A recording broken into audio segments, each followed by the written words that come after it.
Like, they're suing me for something I didn't do. It's just the most bullshit thing. And I literally had to pay them a lot of fucking money. Jake Paul is now facing legal action from Netflix following his loss to Anthony Joshua.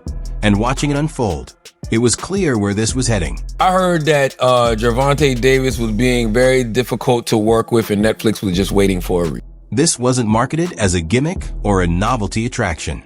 Netflix presented it as a legitimate heavyweight bout, broadcast worldwide, framed as real boxing rather than influencer theater or exhibition-style entertainment. It took place in a proper arena, under official supervision, with judges, medical staff, broadcast crews, and a true heavyweight presence in the ring. Yeah, we think he broke his jaw. He's fine. We met with Netflix afterwards. He took a shower. He drove himself to the hospital. A broken jaw is very common in sports, particularly in boxing or MMA, and I think the recovery time from the... Jake Paul entered the arena projecting absolute certainty, the image of someone untouchable, fearless, and built for the moment. That was the narrative being sold. That was the brand. But the opponent in front of him wasn't a crossover novelty or a faded name brought in for spectacle. Across the ring stood a former two-time unified heavyweight champion, an Olympic gold medalist, and a fighter shaped by more than a decade of top-level competition. Anthony Joshua wasn't trained by highlight reels or internet hype. He was forged through years of real heavyweight punishment against the best in the world. Anthony Joshua didn't throw a single straight right hand for 6 rounds. The difference in experience was impossible to ignore. Joshua brought an Olympic background, multiple world championships, deep rounds at the highest level, and defeats that sharpened him rather than defined him.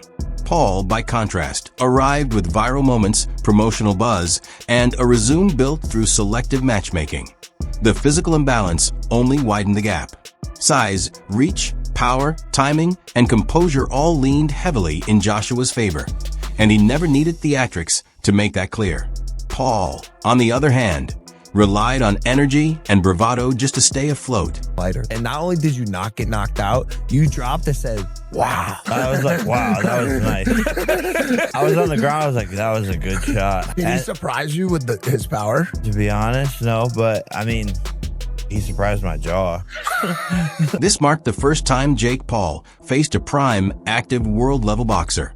Someone with nothing to gain from hype and everything riding on pride and credibility. There was no safety net this time. No controlled storyline. No narrative buffer. Just pure risk. From the opening bell, it was obvious the goal had shifted. This wasn't about chasing a victory anymore. It was about lasting as long as possible without being fully exposed. And what unfolded wasn't simply a knockout. It was a real-time collapse of the entire Jake Paul formula. In front of a global audience, the belief that confidence alone could stand in for true skill finally fell apart. If you support this man, you support the most vile sin a man. Within the first moments, Jake Paul's true strategy became clear. Constant movement, evasive steps, clinch when necessary, then reset and repeat. There was no attempt to take control or assert dominance. It was survival-based boxing. What many people overlook is that Joshua allowed it to happen. He intentionally eased the tempo, gauged range, and gathered information. He trusted fatigue to do the heavy lifting before applying real power.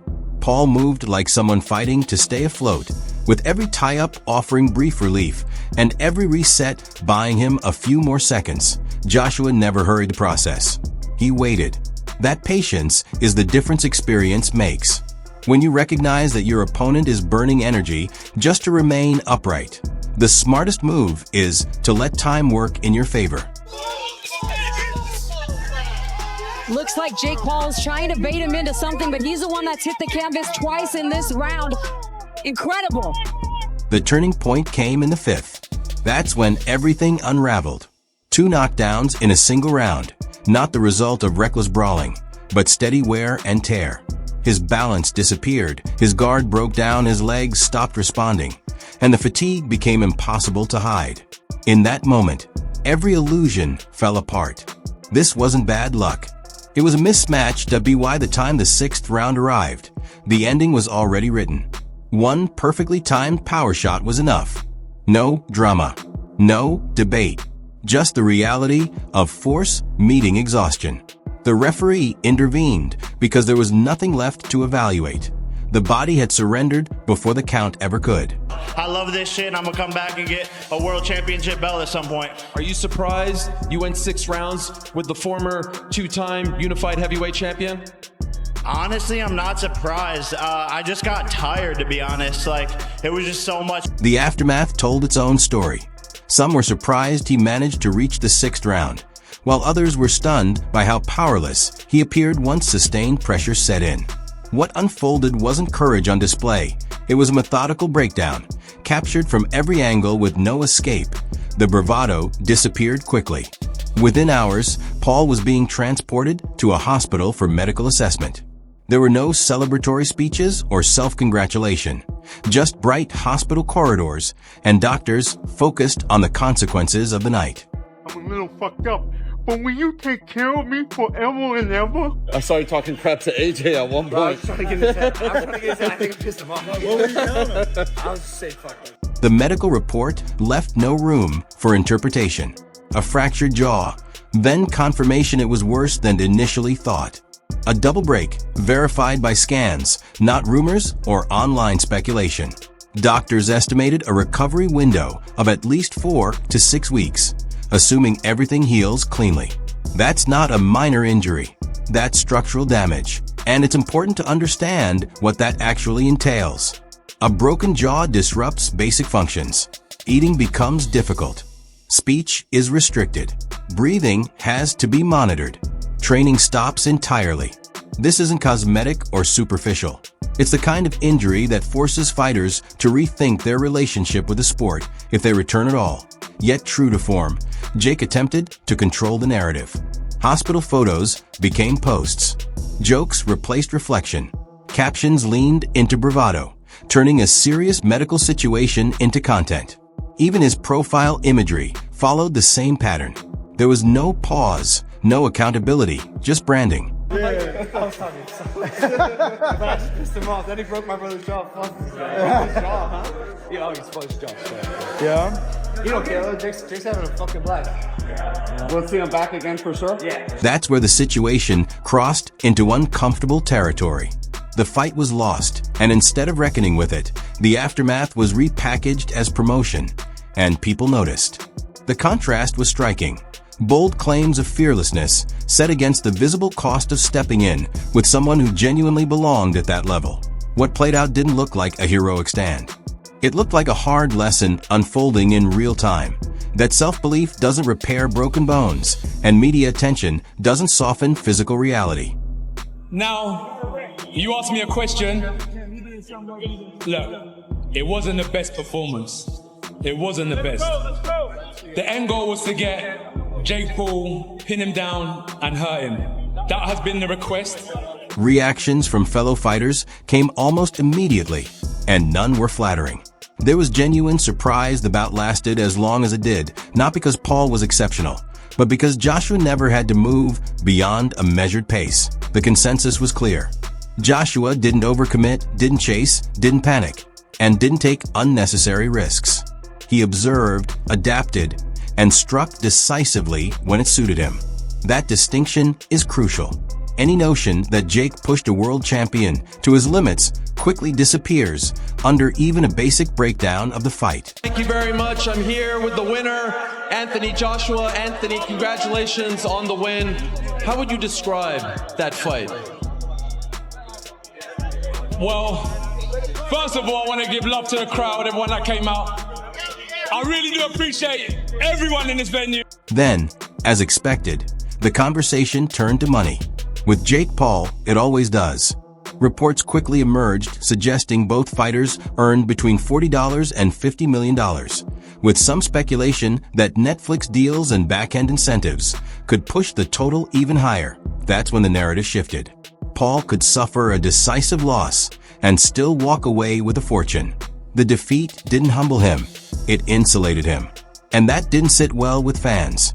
People can respect a loss, But they don't respond kindly to someone being publicly dismantled while simultaneously cashing a massive payday. Because it's a civil lawsuit and it's just allegations. It's not criminal. So there must be something. The comparisons turned ruthless. Jake began to be seen less as a fighter and more as a master of hype, someone who could sell spectacle better than substance. A showman first, boxer second. Someone who thrives on trends, provocation, and monetizing attention, but crumbles when real pressure hits. That perception stuck. A simple loss might have been forgivable, but losing while spinning it as some kind of moral or strategic victory made him difficult for audiences to watch. Meanwhile, Netflix's reaction shifted. The conversation moved from punches to contracts. This wasn't just another event for them. It was their flagship attempt to stake a claim in serious boxing. And Jake Paul?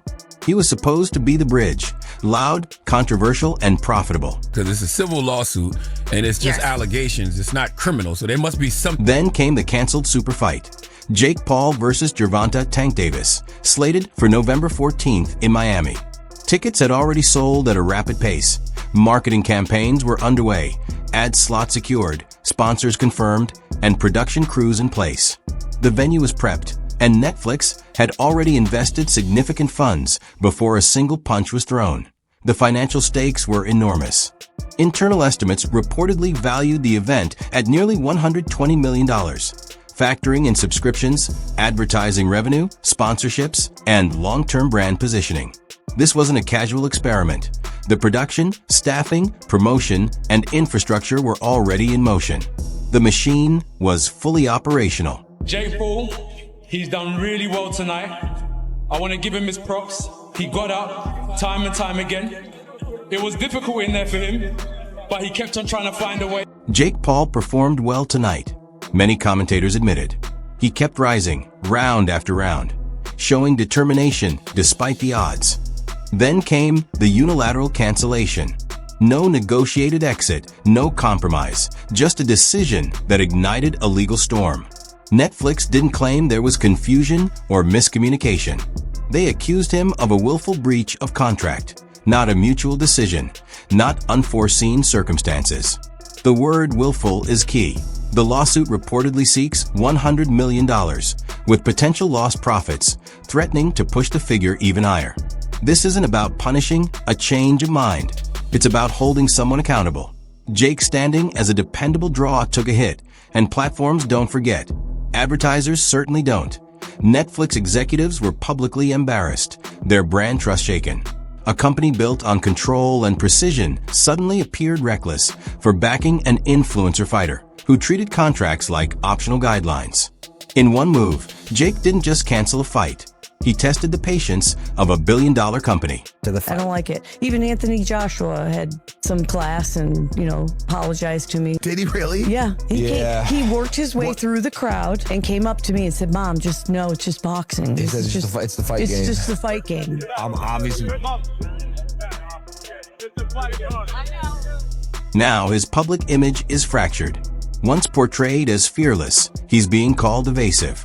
Once celebrated as disruptive, he's seen as unreliable. The audience is divided. Supporters claim he made a principled stand. Critics see it as fear disguised as virtue signaling. The debate is draining, but the consequences are tangible. Sponsors are quietly re-evaluating their relationships. Future platforms hesitate to partner with someone who can cancel a major global event without warning. Legal disputes sap focus, money, and momentum. No amount of online bravado changes that. While lawyers negotiate, training stalls. As cases drag on, opportunities vanish. The boxing world has already passed judgment. Respect isn't granted through press statements or social media posts. It's earned under the lights, in real time, when there's no chance to cut or edit. Credit is given for what actually happens, not for what almost happened or what you plan to do.